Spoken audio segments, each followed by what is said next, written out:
Everyone, welcome to little stars academy. आज मैं आपको दूंगी पावर पॉइंट की थ्योरी। Okay, so let us begin. सबसे पहले introduction to power point. Microsoft power point is a presentation software. जो हमारा माइक्रोसॉफ्ट पावर पॉइंट होता है वो एक प्रेजेंटेशन सॉफ्टवेयर है। Okay, now it is use to create slides for teaching and meetings. जो हमारा माइक्रोसॉफ्ट पावर पॉइंट होता है वो स्लाइड्स बनाने के लिए, मतलब वो स्लाइड्स क्रिएट करने के लिए यूज़ किया जाता है, जो कि हम टीचिंग और मीटिंग्स में यूज़ करते हैं। अब आप पूछोगे कि मैम ये स्लाइड्स क्या होता है। तो भाई स्लाइड्स, जैसे हम MS वर्ड में कोई काम कर रहे होते हैं, ठीक है, तो जो हमारे पास इन फ्रंट में पेज होता है उसे हम एज अ पेज यूज़ करते हैं ना। जैसे पावर पॉइंट में जो पेजेस होते हैं उन्हें हम स्लाइड्स बोलते हैं, ठीक है। अब you can add text, images and videos. आप स्लाइड्स में, पावर पॉइंट की स्लाइड्स में आप कुछ भी ऐड कर सकते हो, जैसे कि text, images and videos. It helps present ideas clearly. ये जो स्लाइड शो हमारा होता है वो हमारे सभी आइडियाज़ को अच्छे से क्लियरली प्रेजेंट करने में हेल्प करता है। It is a part of MS office. MS office का ये भी एक पार्ट है, ठीक है। Now uses of power point, ठीक है। Power point is used in schools and offices.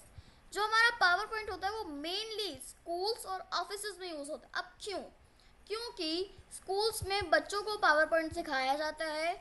वहाँ पे आपको, जैसे स्कूल में कोई रिप्रेजेंटेशन देना है हमें, उसके लिए पावर पॉइंट का स्लाइड शो यूज़ किया जाता है। ऑफिसेज में भी हम लोग काफ़ी सारी प्रेजेंटेशन देते हैं अपने आइडियाज़ को शेयर करने के लिए, इसलिए वहाँ पे भी पावर पॉइंट यूज़ होता है। Teachers use it for explaining lessons. कुछ टीचर्स पावर पॉइंट को यूज़ करती हैं लेसन्स को एक्सप्लेन करने के लिए, ठीक है। Students use it for projects. अब स्टूडेंट्स को यूज़ करते हैं कुछ अपने प्रोजेक्ट्स को बनाने के लिए, ठीक है। Businesses use it for presentations. अब जो हमारे बिजनेसेस होते हैं वो इन्हें प्रेजेंटेशंस के लिए यूज़ करते हैं, ताकि भाई हमारे यहाँ ऐसा है वैसा है, ठीक है।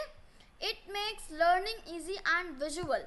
पावर पॉइंट से हमारी कोई भी लर्निंग ईजी हो जाती है और विजुअल हो जाती है। विजुअल मतलब हम प्रैक्टिकली चीज़ों को समझ सकते हैं, ठीक है। अब पावर पॉइंट हम खोलते कैसे हैं, ठीक है। उसके लिए आपको सबसे पहले स्टार्ट मेन्यू में जाना होता है। Click on the start menu. Okay, search for power point. आपको सर्च बार में पावर पॉइंट के लिए सर्च करना है। Okay, then click to open the application. अब आपको पावर पॉइंट का एक पर्टिकुलर एप्लीकेशन का सिंबल मिलेगा, आपको उस एप्लीकेशन में क्लिक करना है, वो आपका पावर पॉइंट ओपन हो जाएगा। फिर आपको एक ब्लैंक प्रेजेंटेशन चूज़ करना है। क्या चूज़ करना है? एक ब्लैंक प्रेजेंटेशन, ठीक है। Now you can start working. अब आप अपनी वर्किंग जो होती है ना, आप उसको स्टार्ट भी कर सकते हो, ठीक है। अब पावर पॉइंट का इंटरफेस कैसा होता है, ठीक है, मतलब उसकी जो स्क्रीन होती है वो किस तरीके की होती है, ये पढ़ते हैं। तो top section is called the ribbon. जैसे पावर पॉइंट में जो टॉप सेक्शन होता है वो रिबन होता है। एक मिनट में आपको इसको ओपन करके ही दिखाती हूँ। ओके, तो सबसे पहले ये देखो, मेरा ये मेनू बार है, इसमें जाके हम लोगों ने क्या टाइप किया, पावर पॉइंट, ये सिंबल आ जाएगा, इसे आप ओपन करेंगे। यहाँ आपको ब्लैक प्रेजेंटेशन चूज़ करनी है। आप देखना कि ये जो टॉप साइड में है ना, इसे हम क्या बोलते हैं? रिबन बोलते हैं। जैसे कि यहाँ लिखा है the top section is called the ribbon, ठीक है। अब इट कंटेन्स डिफरेंट टैब्स। जो हमारे रिबन होते हैं, आप देख सकते हो कितने सारे इसमें टैब्स हैं, है ना। उसके बाद left side show slide thumbnails. अब जो इसका लेफ्ट साइड होता है, मतलब ये वाला पार्ट, ये स्लाइड थंबनेल्स चूज करते हैं। जैसे आपने कोई भी स्लाइड इंसर्ट की, यहाँ पे देखिएगा कि आपने कौन सी स्लाइड में क्या किया है, आपने कितनी स्लाइड्स इंसर्ट की हैं। नाउ सेंटर एरिया है स्लाइड वर्क स्पेस। अब जो हमारा सेंटर एरिया होता है, जो कि ये हमारा वर्किंग स्पेस है, इसे हम बोलते हैं क्या? हमारा work space. Bottom shows the notes and status.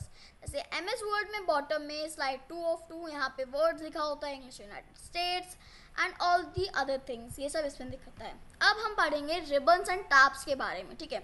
Ribbon contains tabs like home, insert and design. अब जो हमारा रिबन होता है ना, वो होम, इंसर्ट, डिज़ाइन, ट्रांजिशन वगैरह वगैरह के सभी टैब्स को इंक्लूड करता है। Each tab has tools and commands. अब जो कोई सा भी आप टैब ओपन कीजिए, जैसे मैंने इंसर्ट टैब ओपन किया, आप देखो यहाँ पे कितने सारे टूल्स हैं, डिज़ाइंस में कितनी सारी डिज़ाइंस हैं, है ना। उसके बाद क्या होता है, इंसर्ट टैब, मतलब home tab is used most often. जो हमारा होम टैब होता है ना, वो काफ़ी ज़्यादा मेनली यूज़ किया जाता है, ठीक है। अब कैसे, होम टैब में हमारे पास बोर्ड है, लाइटिंग चेंजिंग है, कलर है वगैरह और बहुत सारी चीज़ें हैं, स्मार्ट टेक्स्ट है and all the other things, ठीक है। अब आप देखिए, insert tab adds pictures and shapes. जो हमारा इंसर्ट टैब होता है ना, उसमें हम अपनी पिक्चर्स वगैरह ऐड कर सकते हैं। अब कैसे, मैं आपको दिखाती हूँ। हमने पावर पॉइंट ओपन किया, इंसर्ट टैब में जाएंगे, यहाँ पे आप देख सकते हो ये वाला पिक्चर्स का ऑप्शन है। अब आप जो भी पिक्चर्स चूज करोगे वो आपको अपने पिक्चर्स ऑप्शन में क्लिक करना है। आप यहाँ से अपनी कोई सी भी पिक्चर चूज कर सकते हो, आपकी पिक्चर इंसर्ट हो जाएगी, ठीक है। Wait a minute, yes. अब then design tab changes the slide look. अब जो डिज़ाइन टैब होता है ना, वो आपकी पूरी स्लाइड का लुक ही चेंज कर देता है। जैसे मैंने ये वाला अगर सेलेक्ट किया तो आप देख लो मेरी पूरी स्लाइड का लुक ही चेंज हो गया, है ना। काफ़ी सारे एग्जांपल्स हैं इसके भी। अब जगह अगर आपको न्यू स्लाइड्स को क्रिएट करना है तब आप कैसे करोगे, होम टैब में जाइए, न्यू स्लाइड में क्लिक कीजिए। कहाँ गए हम लोग, देखो ये हमारा होम टैब है, होम टैब में गए, ये न्यू स्लाइड का ऑप्शन है, इसमें गए, ठीक है। फिर क्या करना है, चूज अ लेआउट स्टाइल। अब आपको जो भी लेआउट चाहिए, आपको जो भी स्टाइल चाहिए स्लाइड का, वो चूज करो। यहाँ पे काफ़ी सारे स्लाइड शोज हैं। अगर आपको ब्लैंक चाहिए आप ऐसा चूज करो, टू कंटेंट्स चाहिए आप ऐसा चूज करो, कंपैरिजन चाहिए, या फिर अगर आपको कैप्शन के साथ पिक्चर चाहिए तो आप ये भी चूज कर सकते हो, ठीक है। उसके बाद ऐड मल्टीपल स्लाइड इजली, इससे आप अपनी मल्टीपल स्लाइड्स को भी इजीली ऐड कर सकते हो।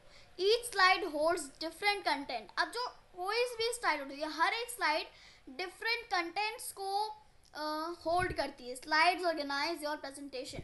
अब जो हमारे स्लाइड्स होते हैं ना, वो हमारी पूरी प्रेजेंटेशन को ऑर्गेनाइज करते हैं। क्या ऑर्गेनाइज करते हैं, स्लाइड्स ऑर्गेनाइज करते हैं, ठीक है। जैसे हमें MS वर्ड में हर एक पेज हमारे सभी कंटेंट को ऑर्गेनाइज करता है, वैसे पावर पॉइंट में हमारे प्रेजेंटेशन को हर एक स्लाइड ऑर्गेनाइज करती है। अब पढ़ेंगे हम स्लाइड लेआउट्स के बारे में, ठीक है। Layouts decide slide structure. अब जो हमारे लेआउट होते हैं ना, वो लेआउट क्या होते हैं, हमारा जो स्लाइड का स्ट्रक्चर होता है ना, वो लेआउट डिसाइड करते हैं। Examples, title slide, two content, जो भी अभी आपको मैंने बताया था ना एग्जाम्पल्स में, टाइटल स्लाइड है, पिक्चर विद कैप्शन है as usual. Choose layout as per need. आपको जैसी भी नीड है उस हिसाब से अपना लेआउट चूज कीजिए। You can change layout any time. आप अपने लेआउट को किसी भी टाइम चेंज कर सकते हैं, ठीक है। इट कीप स्लाइड ऑर्गेनाइज्ड, ये हमारी सभी स्लाइड्स को ऑर्गेनाइज्ड रखती है, ठीक है। अब आपको टेक्स्ट कैसे ऐड करते हैं, देखिए मैं बताती हूँ। हमारे किसी भी आप स्लाइड में जाइए, ये देखो ये ऐसे दो टेक्स्ट बॉक्सेस बने होते हैं, click to add title, click to add subtitle. Title में आपको जो टॉपिक है मेन आप वो लिखते हैं, सब टाइटल में जो आपका उसका डेफिनेशन है या उसकी डिस्कवरी है या जो भी है आप वो लिख सकते हैं। टाइटल बॉक्स में आप जैसे ही क्लिक करोगे देखो कर्सर आ जाएगा, आप जो भी टाइप करोगे देखो इसमें टाइप होता रहेगा, ठीक। अब सब टाइटल में आप जैसे ही क्लिक करोगे सब टाइटल वाला आपका खुल जाएगा, है ना। अब इसमें आप जो टाइप करोगे वो टाइप होने लग जाएगा। आप इनका कलर, फॉन्ट सब कुछ अपने अकॉर्डिंगली चेंज कर सकते हैं। सो गाइस, इसका रिमेनिंग पार्ट मैं आपको समझाऊंगी मेरे नेक्स्ट वीडियो में। Thanks for watching, like, subscribe and share.